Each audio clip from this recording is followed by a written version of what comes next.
Muy buenas tardes. La Unidad Básica de Seguridad y Salud en el Trabajo y la gestión del Hospital Carlos Alcántara, vamos a dar inicio a la capacitación programada para el día de hoy acerca del uso y fomento de los a la adherencia, perdón, al uso adecuado de equipos de protección personal, a cargo de la licenciada Magali Villafuerte Crespo, quien tiene 25 años de experiencia en el área de CEPRIT. Bienvenida, licenciada.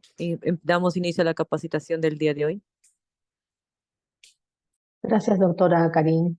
Gracias a todos los asistentes. Bueno, ya muchos probablemente que están conectados y se van a seguir conectando saben que hemos venido dando capacitaciones y asesorías y asistencias técnicas relacionadas a seguridad y salud en el trabajo con el Hospital Carlos Alcántara, dirigido a su principal recurso, que es el recurso humano.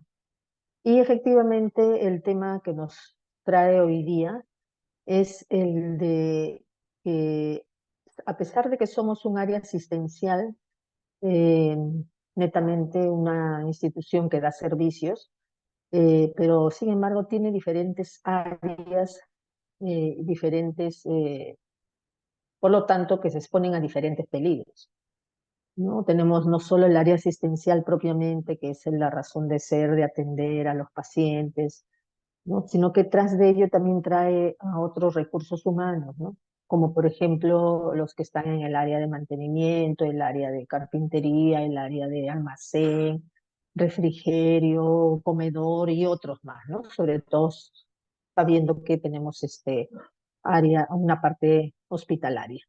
Entonces, esta capacitación va a estar dirigida a todo el recurso humano que se expone a diferentes peligros en el lugar de trabajo y que una de las últimas medidas que se tienen que tomar en cuenta para proteger al trabajador y evitar que se accidente o se enferme es el uso de equipo de protección personal. Y les digo que es la última medida porque en seguridad y salud en el trabajo existe lo que se conoce como jerarquía de controles, es decir, que la última medida de protección iría a que el trabajador use sus equipos de protección personal, pero las principales es evitar que exista ese peligro. Si se expone al ruido, se tiene que tomar medidas para que no exista el ruido o para minimizar ese ruido. Si no se puede hacer ello por el tipo de trabajo que se realiza, recién se podrá aislar al trabajador de la fuente que genera el ruido, en este caso el ejemplo que le estoy dando. Y eso se puede hacer si es que el equipo que se utiliza y que genera ruido puede encerrarse, aislarse para que el ruido no le llegue al trabajador. Y si no se puede hacer eso, dado el tipo de maquinario o herramienta que se está utilizando, no lo permite, entonces iría el aislamiento hacia el trabajador y también esto se puede hacer. Por ejemplo, lo que sí se puede encerrar para que no genere mucho ruido sería un grupo electrógeno, ¿no? Que es el que genera energía cuando se va la luz. Ahí se encierra ese equipo electrógeno y el trabajador ya no se expone. Pero si no se puede hacer eso y se puede estar en un área donde al trabajador más bien se le coloca en una cabina especial para que pueda aislarlo del ruido, entonces ahí sí estaríamos aislando al trabajador del ruido y protegiéndolo para que ya no se dañe la audición y no pierda audición, ¿no? Y recién, si no se puede hacer ninguna de estas cosas, al final sí se le tiene que dar su equipo de protección personal adecuado, capacitándolo al trabajador cómo tiene que usarlo, explicándole cómo tiene que ser el mantenimiento del equipo, el lavado, en casos puede hacer según el equipo de protección personal del cual estemos hablando. Y, y entonces todas esas medidas en relación al equipo de protección personal se va a establecer a través de un programa de uso de equipos de protección personal. Entonces, vamos a empezar esta exposición sabiendo de que en nuestra normativa actual y esto es importante conocer, porque tenemos fundamentos para sustentar a nuestros jefes inmediatos o a los directivos del hospital de que es necesario y la normativa nos dice que si no se toman, o sumando las otras medidas que les he dicho, de eliminar el peligro, minimizarlo, etcétera, etcétera, dar el equipo de protección personal. Entonces, la reglamentación de nuestra ley, dicho sea de paso, la ley que anteriormente, en las exposiciones anteriores, también les he explicado que existe la ley 29783, que es la ley de seguridad y salud en el trabajo en el país. Esta ley 29783-2011-SA, o no, sí, nos lo da, el Ministerio de Trabajo, TR.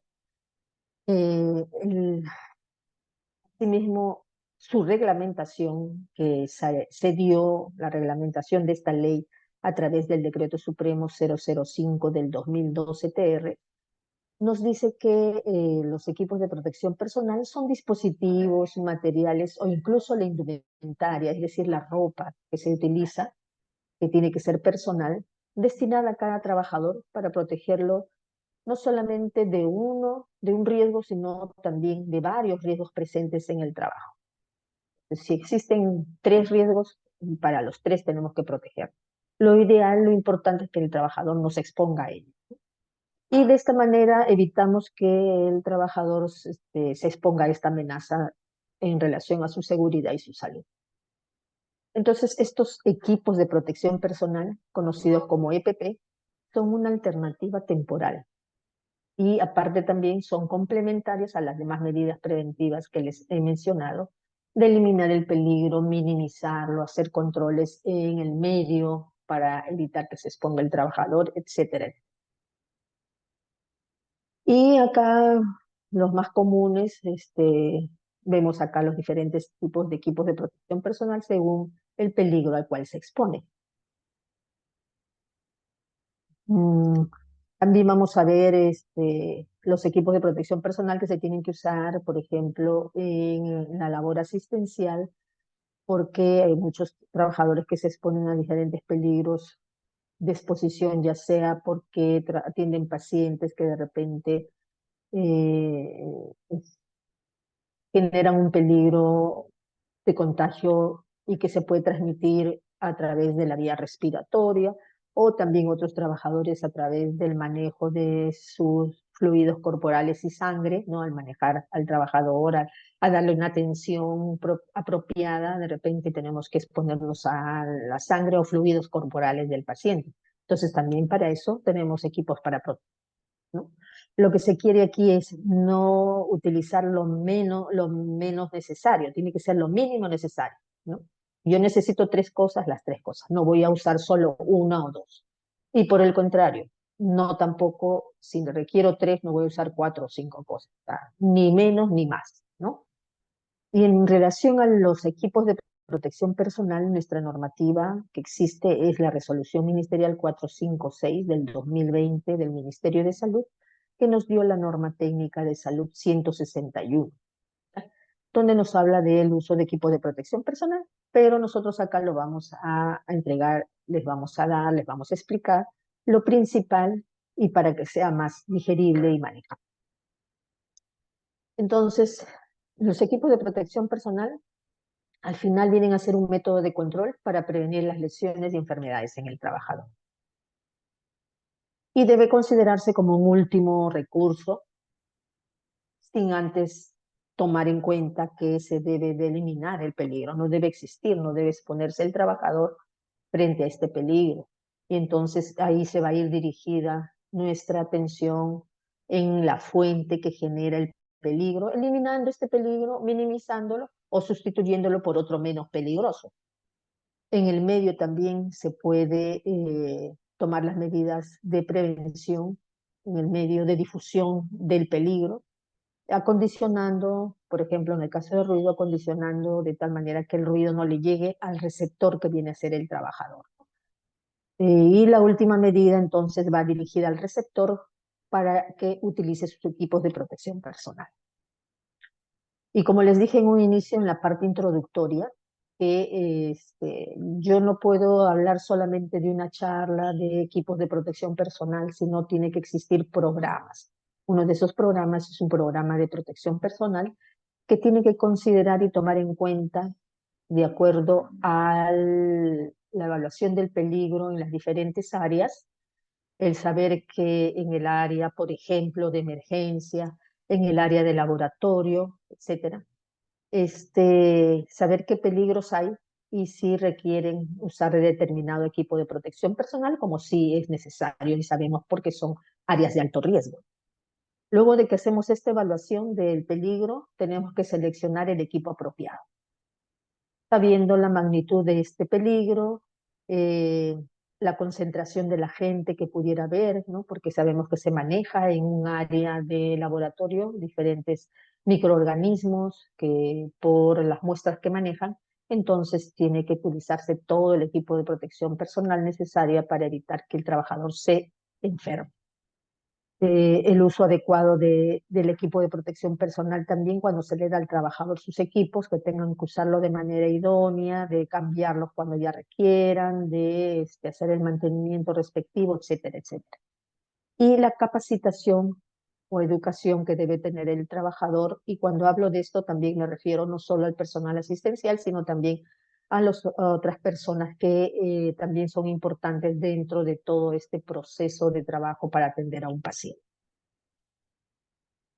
En relación a esta normativa que es la reglamentación de la ley, aquí también nos habla en el artículo 60 y 61 sobre los equipos de protección personal.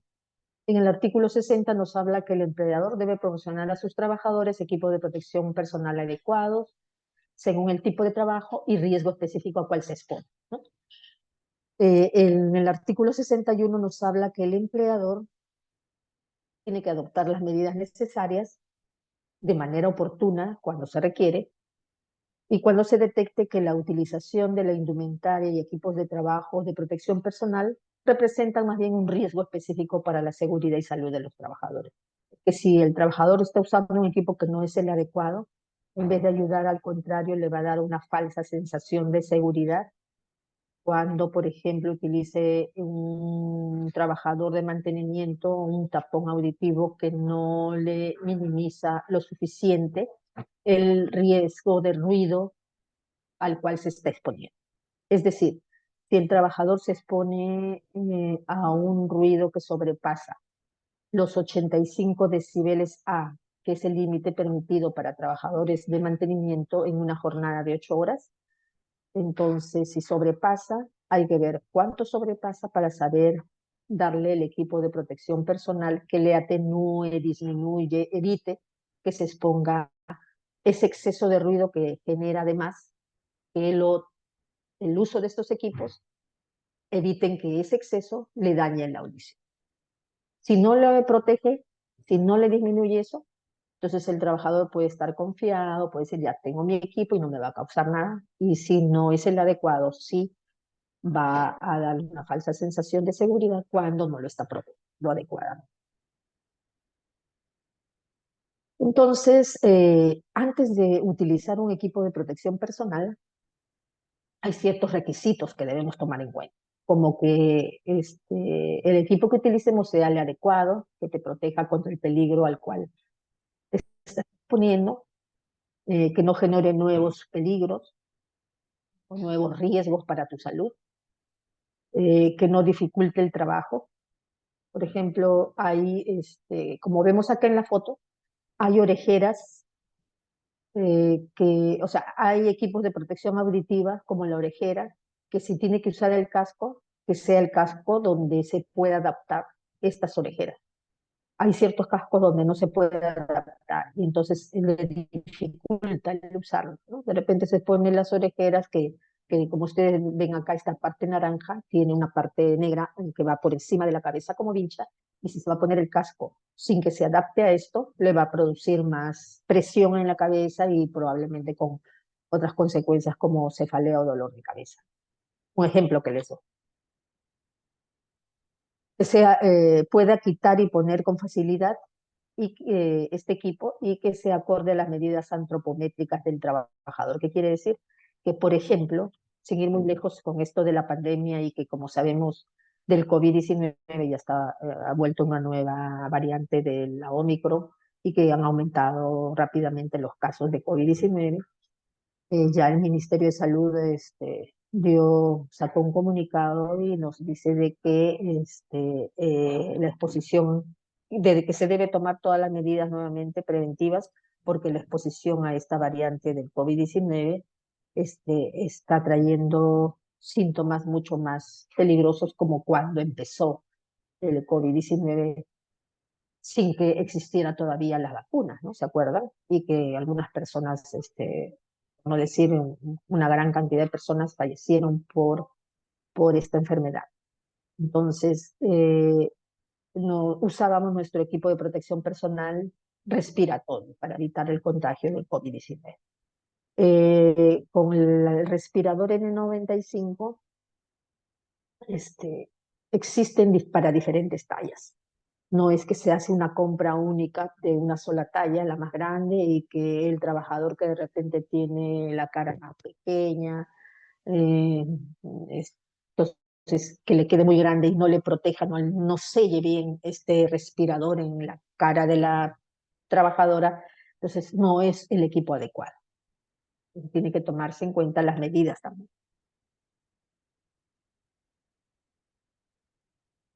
Entonces, acá están las diferentes clases de equipo de protección personal. Tenemos los protectores auditivos, los protectores respiratorios, protectores visuales y faciales, los cascos de seguridad, el calzado y botas de seguridad, los guantes, y arnés de seguridad y otros más, ¿no?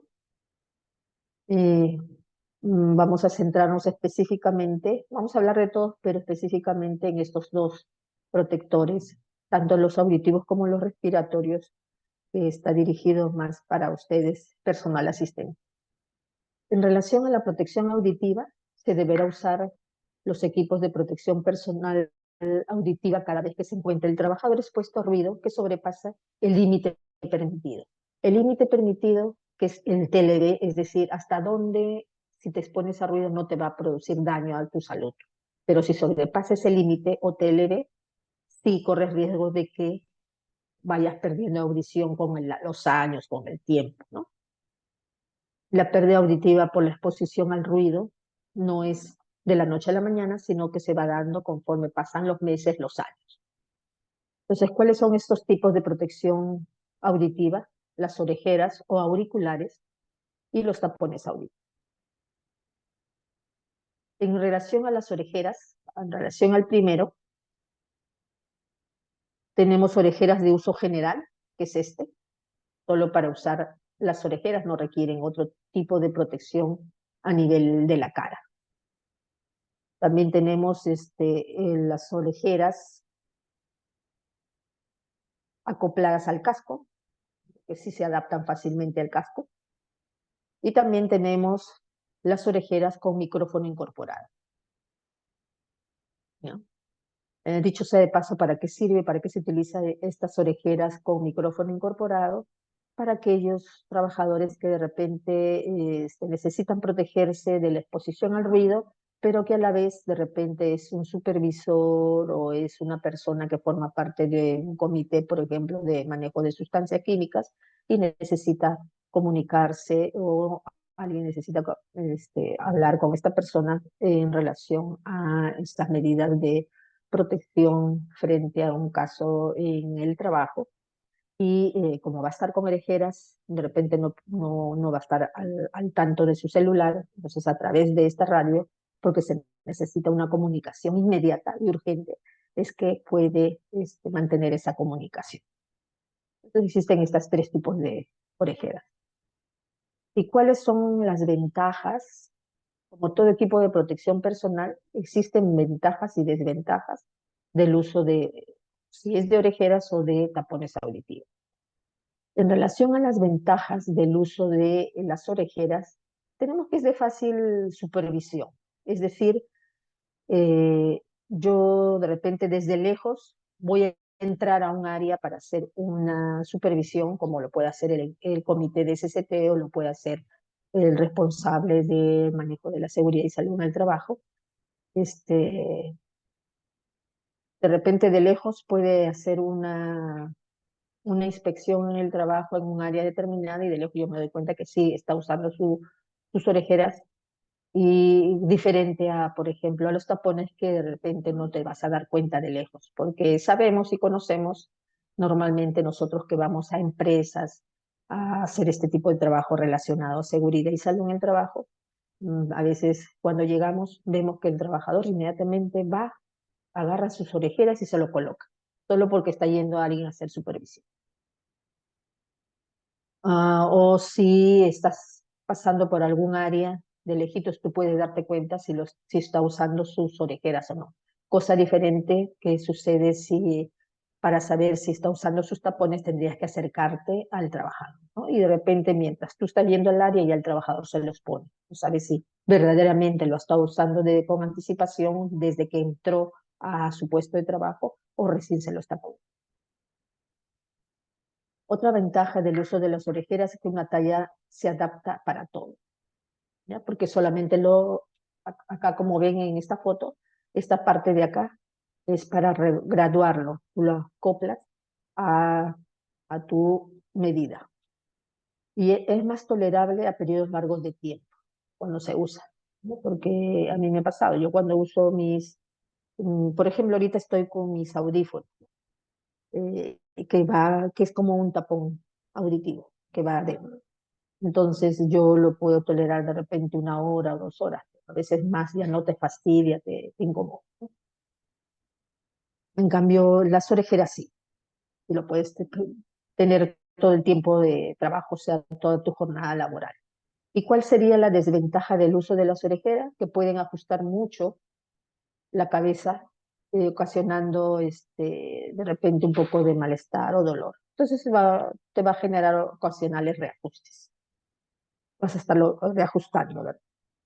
Es incómodo en ambientes calurosos, ¿no? Porque sientes que te empiezas a sudar y de repente puede estar un poco resbalando y tienes que reacomodarlo por el sudor.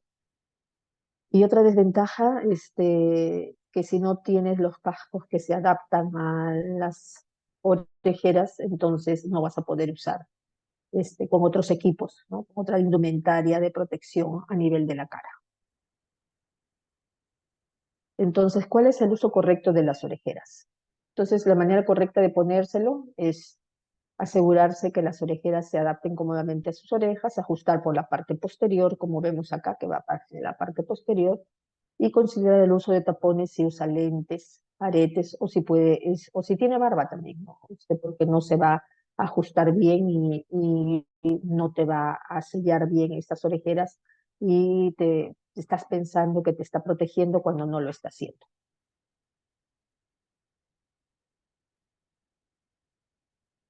Ahora vamos a ver los tapones auditivos. Existen estos 3 tipos de tapones auditivos. Los tapones de poliuretano, que son estos, que son descartables, los tapones con banda y los tapones de silicona, que son. Los tapones de silicona son así como que tienen 3 capas, ¿no? Y este es el de silicona, es el que mayormente utilizan los trabajadores. Y de estos hay así solos y con tira. Es mejor que sea con tira porque así se les para perdiendo. Con tira fácilmente, si no lo usas porque estás saliendo de tu área de trabajo, te lo puedes dejar.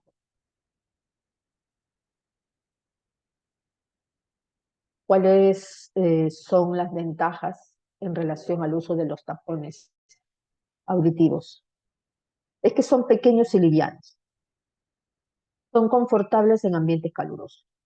Solamente te lo introduces de manera correcta, como tienes que ponerte en el conducto auditivo externo y nada más. En cambio, las orejeras sí sientes que tienes algo y en verano es un poco fastidioso usarlo. Entonces son fáciles de usar también con otros equipos de protección. Esa es la ventaja. Y la desventaja es que se pueden mover y requieren de ocasionales reajustes. Sobre todo en épocas de verano, en épocas de calor pueden moverse. El de acá abajo que les dije que este es como de espuma, para usarlo se tiene que presionar con los dedos, hacerlo más chiquito, hacerlo larguito, pero más chiquito para que lo pongas, lo introduzcas en tu conducto auditivo externo y lo sueltas y solito se adapta, va creciendo y queda sellado en el conducto auditivo. Entonces esos son los desechables, lo que vemos aquí en esta foto. En cambio, reutilizables son los otros. Y estos de acá, los reutilizables, requieren que se haga un lavado con agua y jabón, se seque, los que son de silicona, y se les debe de guardar en bolsas de papel, ¿no? Debe tener un espacio correcto, pero no nada de plástico, porque se puede humedecer y ustedes saben que la humedad trae hongos. Pasos para la colocación de los tapones. Entonces, es importante enseñar a los trabajadores cómo colocar. Miren, este de acá, por ejemplo, que es de silicona, muchos trabajadores se quejan de que les son incómodos, que les duele. Pero ¿y por qué sucede eso? Sucede eso porque no se lo saben poner. Sabemos que el conducto auditivo no es recto, sino no tiene forma de S. Y si yo me pongo directamente. Con la mano izquierda me coloco el tapón en el oído izquierdo. Con la mano derecha en el conducto auditivo derecho es una forma incorrecta de colocarse. Porque lo que yo tengo que hacer, sabiendo que mi conducto auditivo tiene forma de S, es aperturar adecuadamente ese conducto auditivo. Y eso lo voy a lograr haciendo lo que vemos aquí en la figura del centro, en la número 2, donde con la mano derecha, por la parte, pasa el brazo por la parte posterior de la cabeza y la parte del lóbulo de la oreja lo levanta para abrir el conducto auditivo. Y recién con la mano izquierda se está colocando el tapón auditivo en el conducto auditivo izquierdo.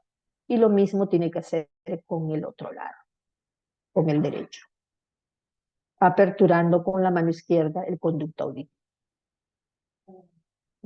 Entonces acá vemos que cuando ya se lo coloca de manera adecuada, como dijimos, a veces es necesario, luego que se colocó adecuadamente los dos tapones, empujar un poquito cuando ya entró al conducto auditivo, cuando lo aperturó.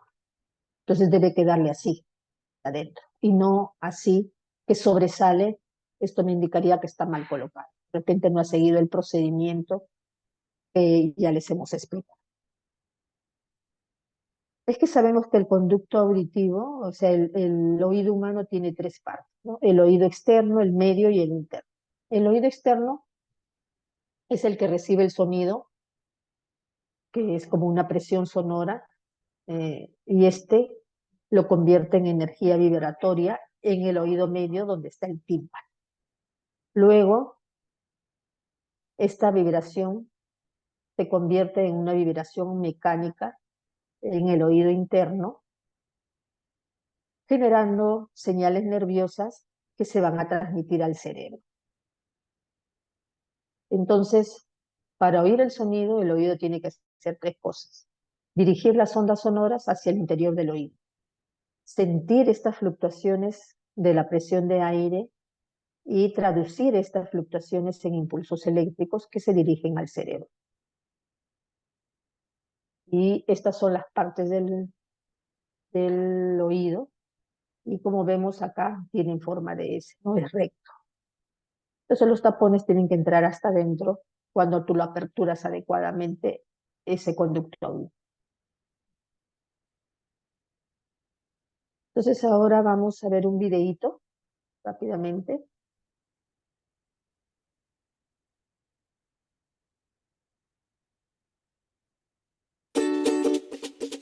Cómo viaja el sonido al cerebro. ¿Alguna vez se han preguntado cómo los sonidos se van abriendo paso desde su origen hasta llegar al cerebro? Tomemos el ejemplo de una trompeta. Cuando se toca, esta produce ondas sonoras que viajan por el aire. El oído externo atrapa estas ondas que luego recorren un pasaje estrecho llamado conducto auditivo. Las ondas sonoras llegan hasta el tímpano, que es una membrana de aproximadamente la mitad del tamaño de una moneda de 10 centavos estadounidenses. 10 Las céntimos para ondas hacen nosotros. que el tímpano vibre, lo que a su vez hace vibrar 3 huesecillos diminutos llamados martillo, yunque y estribo. Estos huesecillos amplifican o aumentan las vibraciones del sonido y las envían a la cóclea. La cóclea, que tiene forma de caracol, es del tamaño de un guisante o arveja y está llena de líquido. Las vibraciones del sonido hacen que este líquido se ondule, lo que crea una especie de olas. Hay unas estructuras parecidas a hebras de cabello, llamadas estereocilios, que se encuentran en la parte superior de las células en el oído interno, y por esta razón a estas células se les conoce como células ciliadas. Estas células ciliadas se agrupan en paquetes dentro de la cóclea. Con el movimiento del líquido dentro de la cóclea, los grupos de células ciliadas se mueven y sus estereocilios convierten este movimiento en señales eléctricas. Este movimiento también causa que los iones dentro de las células ciliadas migren hacia la parte superior de estas, y esa migración iónica provoca la liberación de sustancias químicas en la parte inferior de estas células. Las sustancias químicas se unen a las células nerviosas auditivas y crean una señal eléctrica que viaja a lo largo del nervio auditivo hacia el cerebro.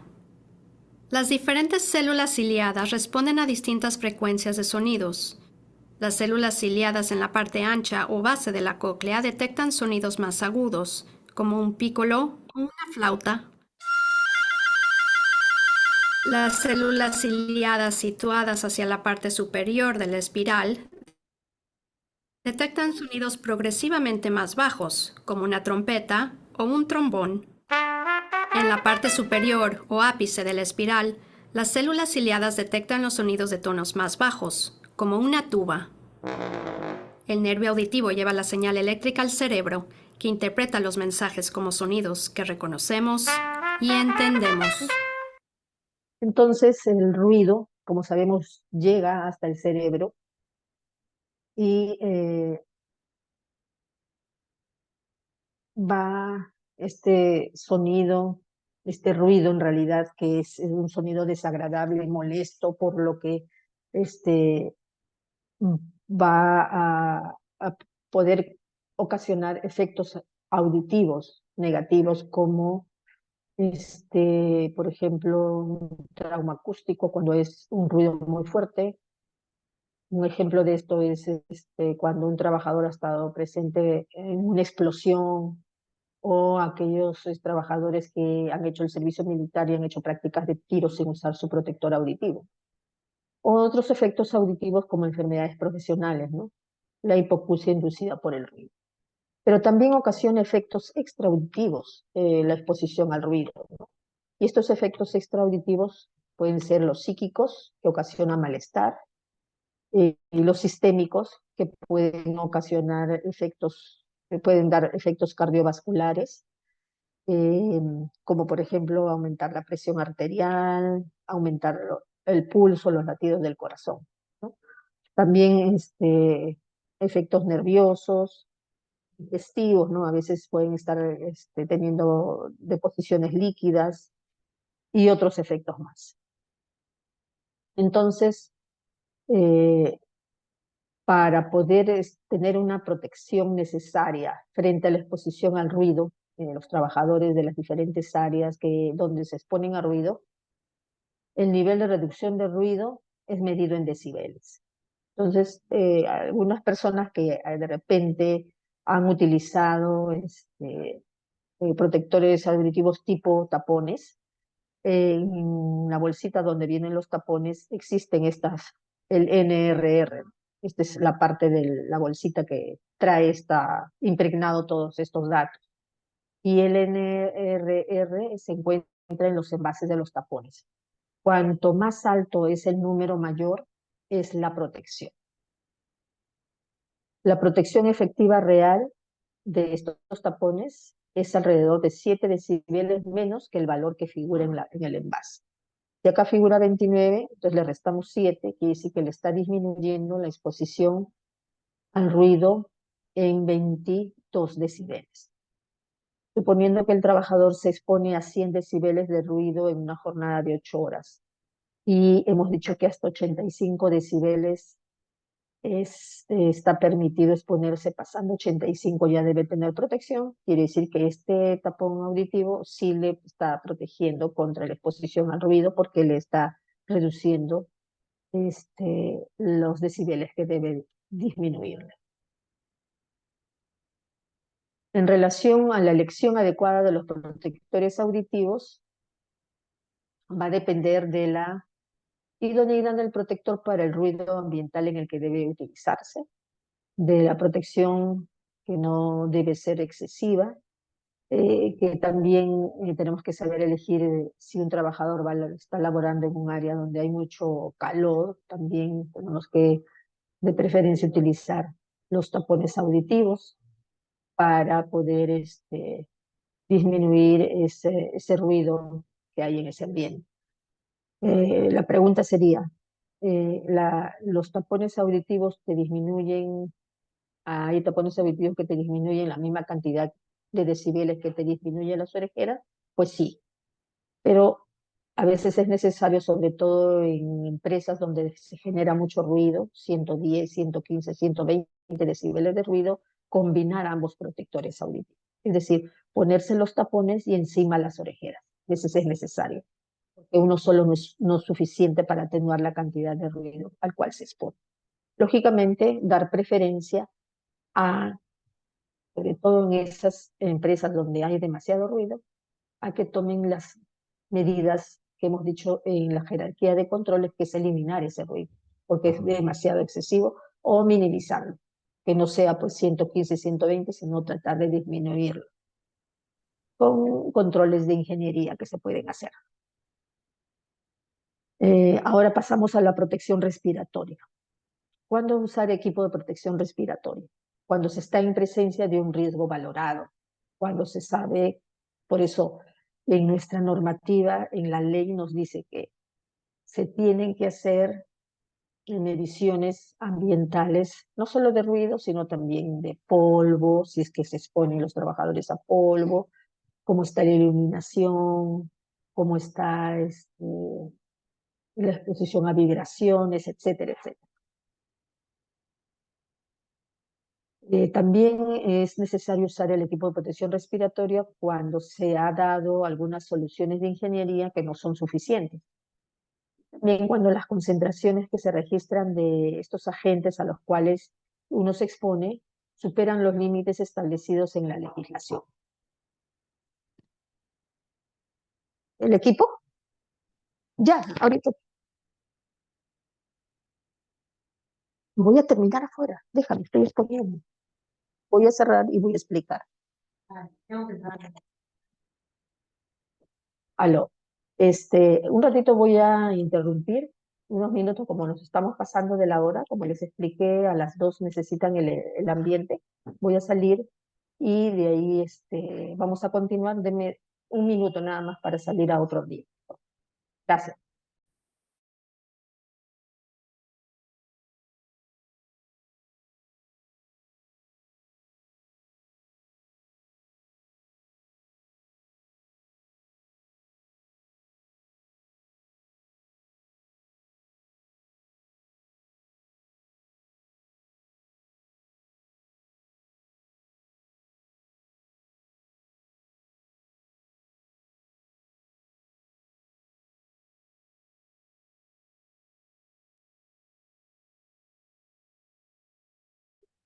Listo. Ahora sí, continuamos.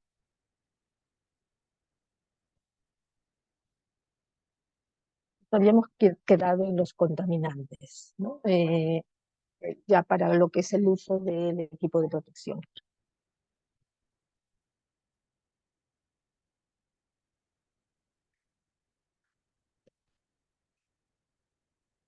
Entonces existen diferentes contaminantes a los cuales se puede exponer un trabajador, ¿no? Tenemos, por ejemplo, polvo, nieblas, gases, vapores, ¿no? Es cuando, por ejemplo, un trabajador utiliza algún compuesto químico que fácilmente se volatiliza, convirtiéndose en vapor, y esto puede ingresar al trabajador, ya sea por vía respiratoria, sobre todo, pero también estos compuestos químicos pueden ingresar por vía dérmica, es decir, por la piel, o por vía digestiva. ¿Por vía digestiva cómo? Porque a veces sucede que el trabajador está haciendo sus labores, está trabajando normalmente y de repente, sin tomar las medidas preventivas de lavarse las manos y de no estar en su área de trabajo ingiriendo alimentos, lo hace y se está llevando el compuesto químico a la boca, ¿no? Y también se expone a otro contaminante como es el humo. Entonces, los equipos de protección personal se clasifican en respiratorio específicamente, en respiradores purificadores de aire y en respiradores con suministro. Los respiradores purificadores de aire nos dan filtro de partículas, tienen filtro de gases y vapor. En cambio, los respiradores con suministro de aire, podemos tener los respiradores de aire comprimido y los respiradores que son autónomos y los respiradores de línea de aire, con diferentes clasificaciones de los equipos de protección respiratoria. Lo vamos a ver cada uno de ellos, ¿ya? Los respiradores purificadores de aire, por ejemplo, tenemos el que es un respirador libre de mantenimiento que tiene un autofiltrante desechable, o desechable. Tenemos de estos tipos. Asimismo, también es importante mencionar cuáles serían las desventajas de los respiradores de polvo. Los respiradores de polvo a veces fallan si no se ajustan adecuadamente. Como el polvo son partículas pequeñas, visibles, si yo me pongo mi protector respiratorio, hacer el ajuste necesario, entonces fácilmente va a pasar, ¿no? Y va a ingresar por la vía respiratoria. Los respiradores contra polvo no filtran vapores químicos, por ejemplo, tiene que ser para cada peligro o cada compuesto químico al cual uno se expone, el filtro tiene que ser específico para ese fin. Los respiradores contra polvo no son adecuados para grandes cantidades de polvo. Ni los respiradores contra polvo no son adecuados para polvos tóxicos. Cuando uno se expone a un polvo excesivo, entonces no va a tener el respirador esa capacidad de tener esa exposición a esa cantidad de polvo, porque acá te lo explica, ¿no? Entonces, ¿cuánta protección puede dar un respirador contra polvo? El respirador contra polvo solo provee protección hasta niveles 10 veces por encima del límite permitido. Por ejemplo, ¿no? Si el límite permitido de exposición al polvo de madera, por ejemplo, es de 5 miligramos por metro cúbico, como les dije, toda exposición, ya sea a agentes físicos, químicos u otros, tienen un TLD o límite permitido hasta donde puedes exponerte. Si excedes el límite, ya te va a generar daños a la salud. Y en este ejemplo que les digo, si el polvo de madera, el límite permitido es de 5 miligramos por metro cúbico, entonces el respirador contra polvo va a protegerte hasta 50 miligramos por metro cúbico de exposición a... Si sobrepasas esto, ya no te va a proteger. También tenemos los respiradores de media cara, que son los respiradores elastoméricos.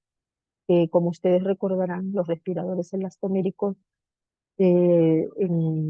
por la pandemia del COVID-19 se utilizó en salud en varias sedes o áreas de trabajo, ¿no? Por ejemplo, en Padomi, en proyectos especiales, está en las ambulancias, utilizaban este respirador elastomérico o respirador de media.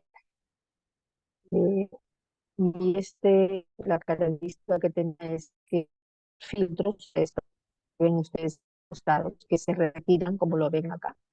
Eh, estas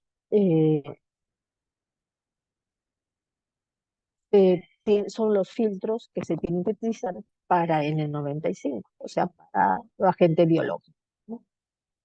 Si lo utilizan en otras áreas, por ejemplo, lo tienen que usar para eso.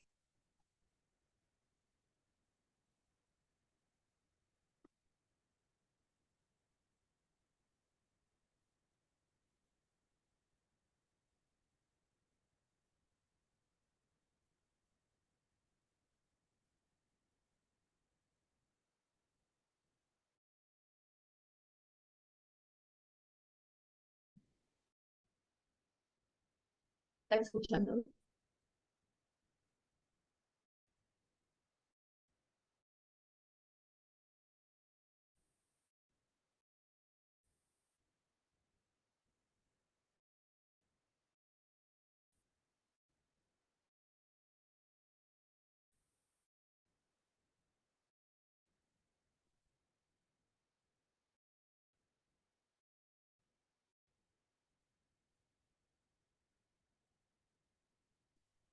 ¿Escuchan?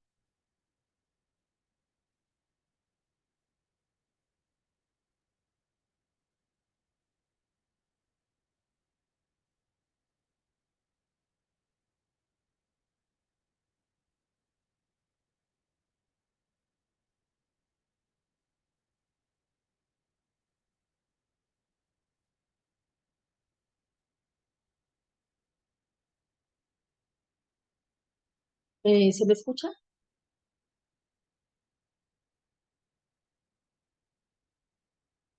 Listo.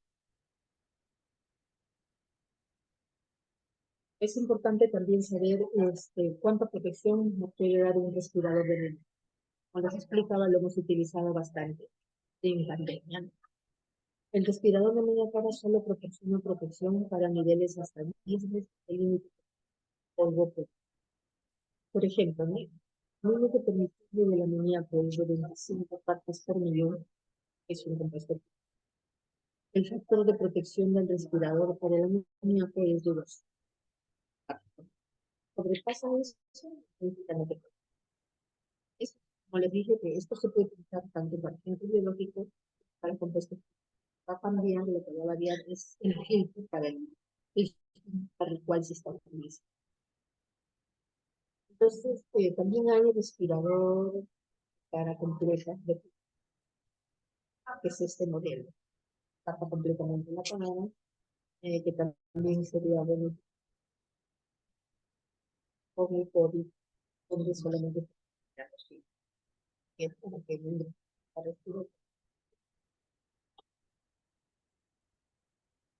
¿Y qué factor de protección está completo? Este respirador de cara completa, la protección hasta niveles 50 de respiradores de cara completa, también proporciona para los ojos. Acá se puede utilizar una prueba de ajuste del respirador. Prueba del ajuste, ¿para qué nos sirve? Para prevenir y asegurar que es el uso y lo tanto está protegiendo la verdad. Todo debe ajustarse al entorno parcial unitario de forma adecuada para aportar una protección. No es así, se estará gastando recursos. El ajuste consiste en colocarle esto que se conoce como cámara, colocarle el protector respiratorio.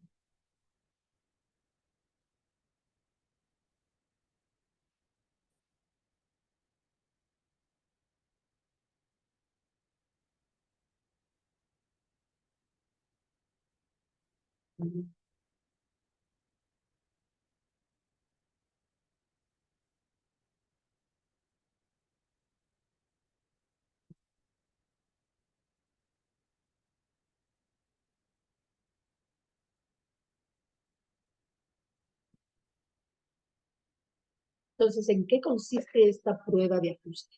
Esta prueba de ajuste consiste en colocar esto que se conoce como escafandra para utilizar a través de un agujero de aquí que darle un compuesto conocido como Vitrex, que es en la sensación, un sabor amargo, y que como tú estás con tu respirador en el 95, pues no deberías de sentir eso. Colocándote esto, vas a caminar, mover la cabeza a un lado, al otro, arriba, abajo. No deberías de sentir en la boca ese sabor. Si lo sientes es porque no tiene un buen ajuste el respirador. No lo sientes porque pasaste la prueba del ajuste y está ok tu respirador. También existe lo que se conoce como prueba de ajuste del respirador. Prueba del ajuste del respirador, hay prueba de presión positiva. Les había hablado de que este respirador elastomérico tiene en ambos costados, tiene los filtros, pero en el centro tiene una válvula de exhalación. Entonces, esta válvula de exhalación se presiona, se bloquea esa rejilla con la palma de la mano, como se ve acá en el dibujo, y se exhala lentamente con la fuerza suficiente para causar una suave presión positiva dentro de la parte interna de la mascarilla. La mascarilla se infla ligeramente y no detecta ninguna fuga porque hay un ajuste. También existe la prueba de presión negativa. El ajuste ya no se va a hacer en el filtro, en la válvula de exhalación, sino se va a hacer en ambas, en las rejillas de los costados o los filtros. Se bloquea esto con las palmas de las manos, como vemos en el dibujo. Se inhala lentamente durante 10 segundos. Acá ya no se exhala, sino se inhala. La mascarilla se colapsa ligeramente, es decir, vemos que al inhalar se sella, se va sellando y no se detecta fuga de aire entre la cara y la mascarilla, se ha obtenido un ajuste. También es necesario mencionar que existe y debemos hacer el mantenimiento del respirador. Mantener el respirador limpio y en buenas condiciones. En este caso, estos respiradores, la completa de medio, se tienen que lavar con agua y jabón, se tienen todas las partes. Eso no se hace con el filtro. El filtro se cambia, recambiando, no es lavado.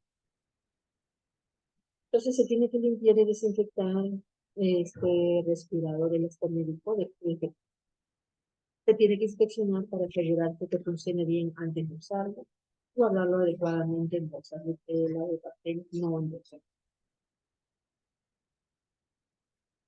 Entonces, en relación a la protección respiratoria, tenemos el respirador cual acá se tiene que tomar en cuenta la prueba de ajuste, el hacerle la limpieza, el mantenimiento y usarlo adecuadamente dándolo al contorno de la cara, de tal manera que nos asegure y garantice usarlo de manera.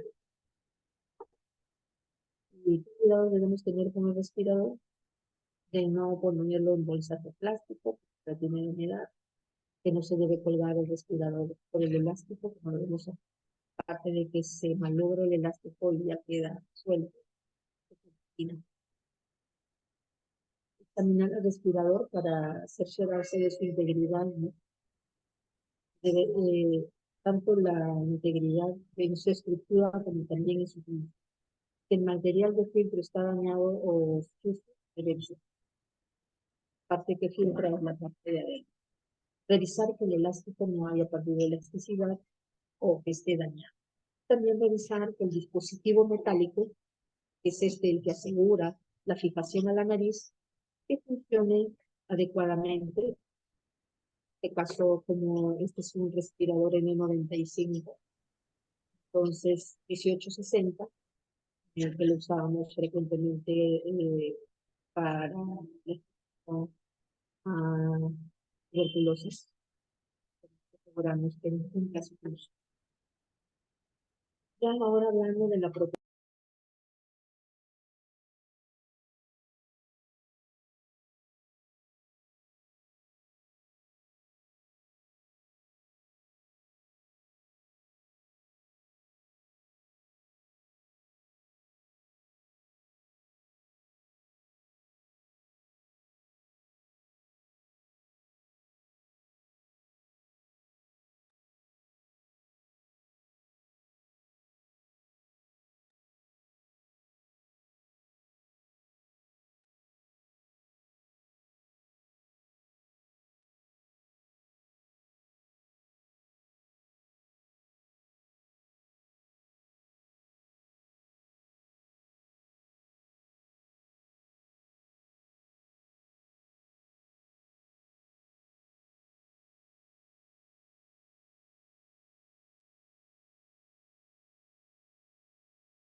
Un- Otro equipo de protección personal es el arnés de seguridad, que nos sirve cuando se hace trabajos en alturas, trabajos de alto riesgo, y que nos van a prevenir de accidentes fatales en el sector de construcción u otras áreas. El uso del arnés siempre es preferible a usar cinturón. O sea, acá, por ejemplo, nos habla de cinturón cuando los trabajadores que de repente tienen que ir a los postos, hacer reparación o mantenimiento, utilizan unos especies de cinturones y van subiendo ese cinturón y van avanzando conforme lo suben. Entonces, eso no te garantiza el 100% porque no tienes estabilidad de puedes caer.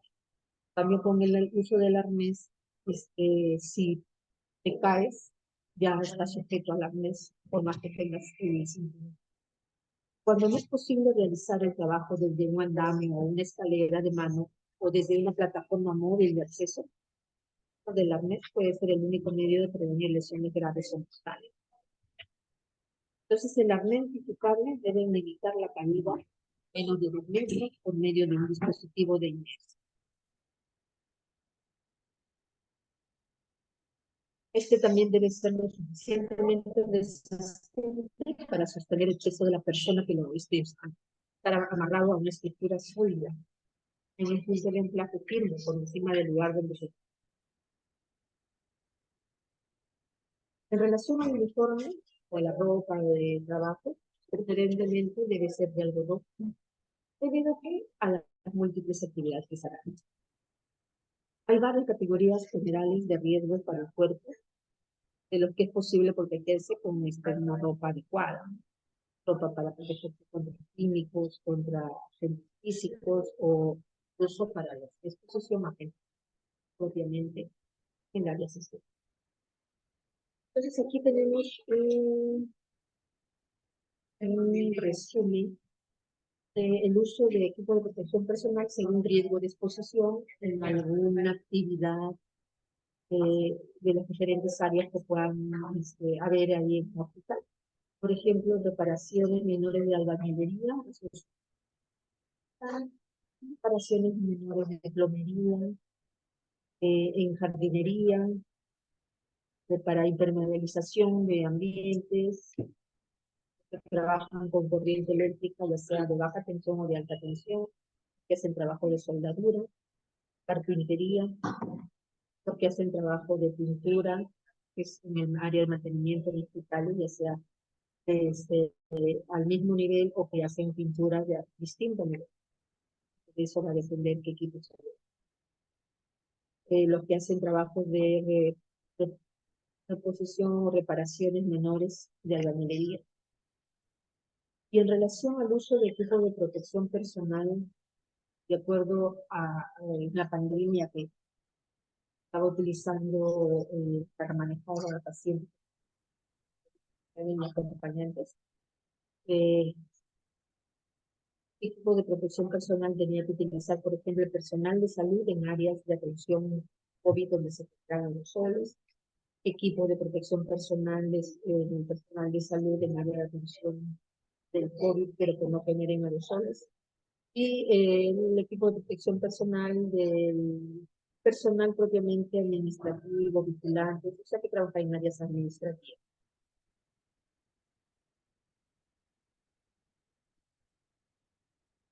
Ahora vamos a ver un video,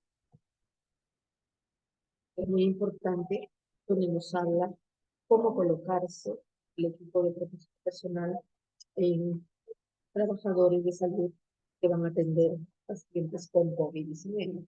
Y luego vamos a ver otro video del Ministerio de Salud también, donde sobre todo lo más importante nos explica cómo retirar el equipo de protección personal en trabajadores de salud que han atendido pacientes por COVID y que miren los. Hola, hoy aprenderemos el uso correcto de los equipos de protección personal.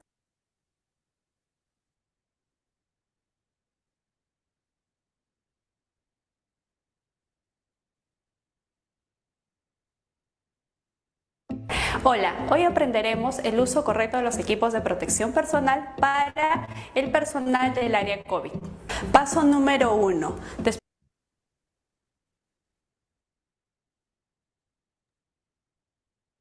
Despojarse de todos los objetos.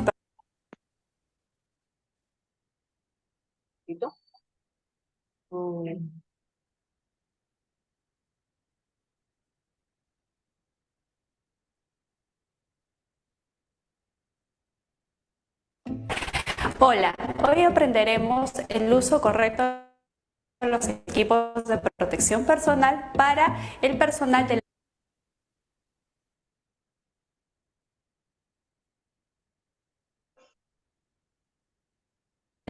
área COVID. Paso número 1. Despojarse de todo. ¿El otro video se escucha? No, no se está escuchando. Hola, hoy aprenderemos el retiro correcto de los equipos de protección para el personal que atiende en el área COVID. Debemos tener en cuenta que hay dos zonas bien diferenciadas. La parte externa,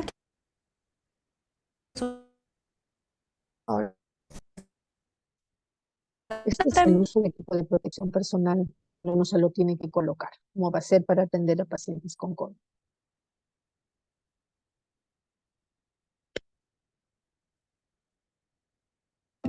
Hola, hoy aprenderemos el uso correcto de los equipos de protección personal para el personal del área COVID. Paso número 1. Despojarse de... Puede ser celular, reloj, billetera, anillos y proceder a la higiene clínica con los 11 pasos y respetando los 5 momentos, de 40 a 60 segundos con agua y jabón. Paso número 2. Colocarse la chaqueta y pantalón descartable. Recuerda que no debes ponértela sobre ningún tipo de vestimenta. Paso número 3. Colocación de botas descartables.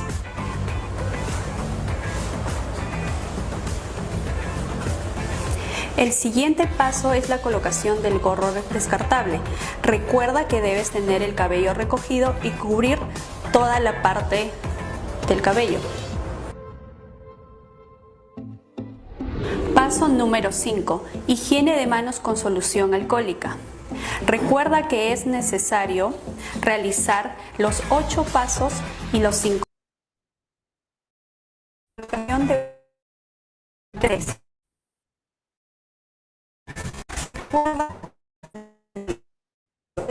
No es mantener la esterilidad, sino protegerte de las superficies contaminadas.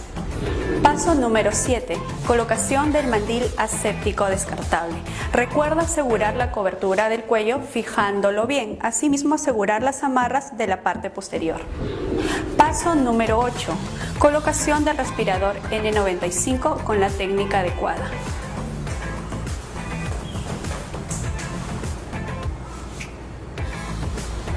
Paso número 9. Colocación de lentes protectores.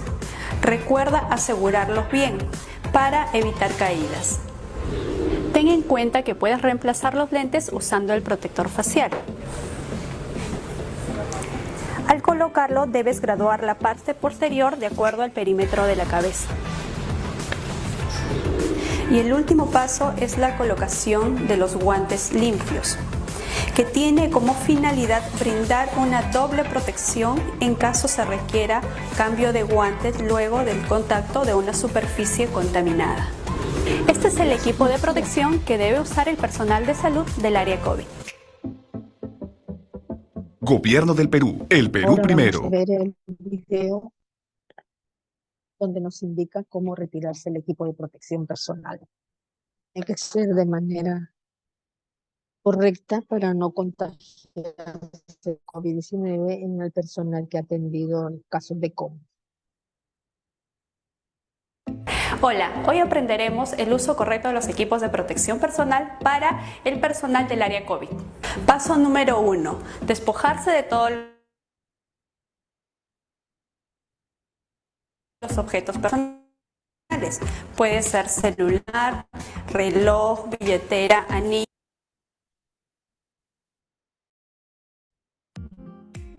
Hola, hoy aprenderemos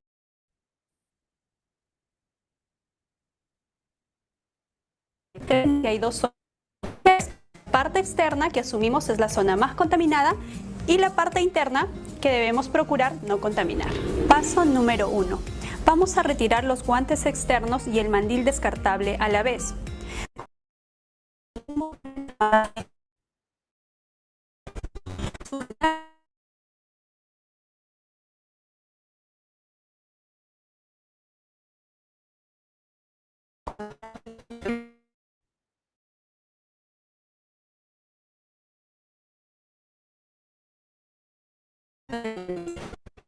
Suplementos por la parte interna y evitando tener contacto con la superficie contaminada.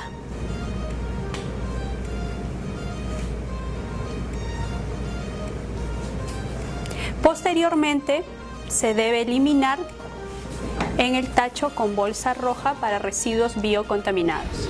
Paso número 2. Higiene de manos con alcohol gel. Recuerda que debes respetar los 8 pasos para realizar la higiene de manos con solución alcohólica. Paso número 3.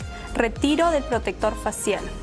Desajusta el protector por la parte posterior.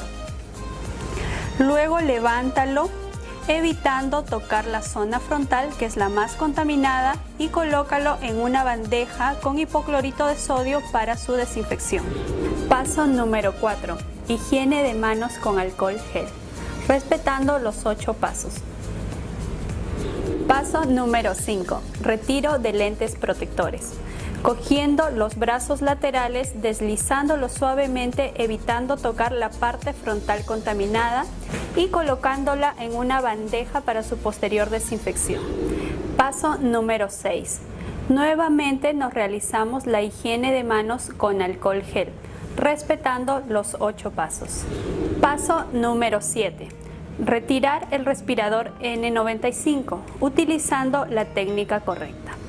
Primero retiramos la liga inferior, luego la liga superior, evitando tener contacto en todo momento con la parte expuesta. Recuerda que el respirador N95 puede ser reutilizado si no ha habido daño en el filtro y no ha estado expuesto a salpicaduras, y se deberá conservar en una bolsa o caja de papel.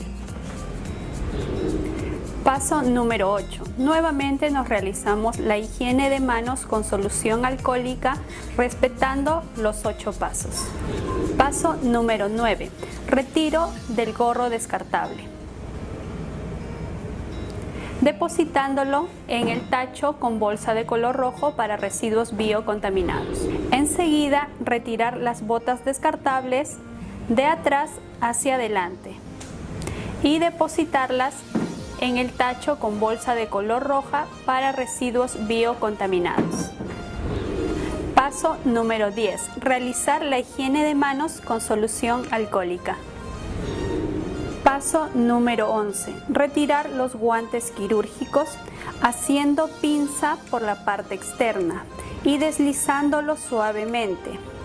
Luego introducir el dedo índice y medio por la parte interna del guante, evitando en todo momento tocar la zona expuesta.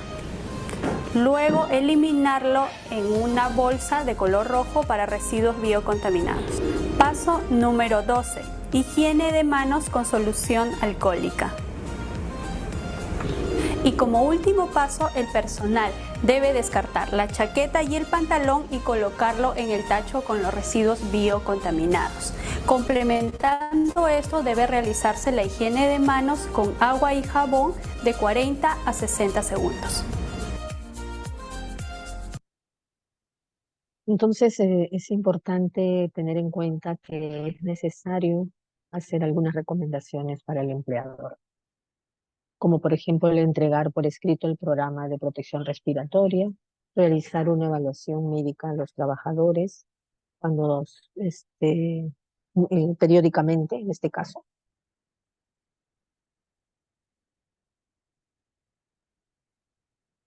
Realizar pruebas de ajuste del respirador o del equipo de protección personal por primera vez y cada año, proporcionar respiradores,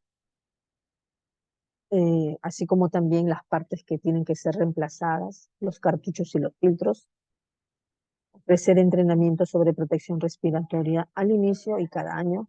Mantener los registros sobre capacitación, historia médica y exposición de los empleados.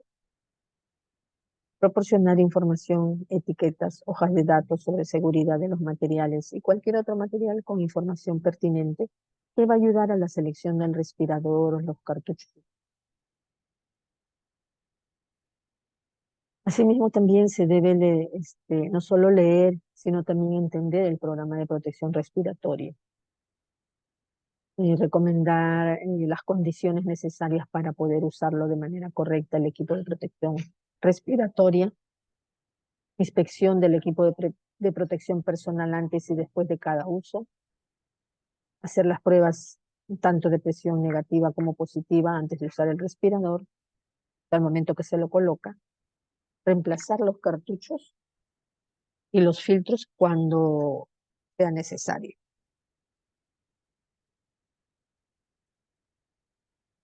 Cuidar, mantener y guardar apropiadamente el respirador, los cartuchos y los filtros. Saber cuáles cartuchos y filtros deben usar para situaciones de peligro según el peligro al cual se expone. Usar el respirador donde esté indicado y notificar al empleador si sospecha que ha estado expuesto a una sustancia peligrosa. Entonces es necesario que cada uno de nosotros cuidemos nuestro equipo de protección personal para que este equipo de protección personal cuide de nosotros. Muchas gracias.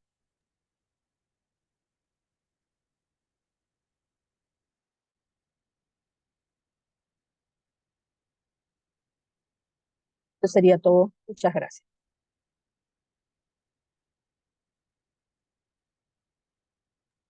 Gracias, licenciada Magali Villafuerte. Queremos agradecer por su participación y a todos los participantes, por favor, registren su asistencia. Esto será después remitido vía conducto regular para todos. Registren su asistencia, por favor, por el sistema. Muchas gracias. Gracias. Gracias.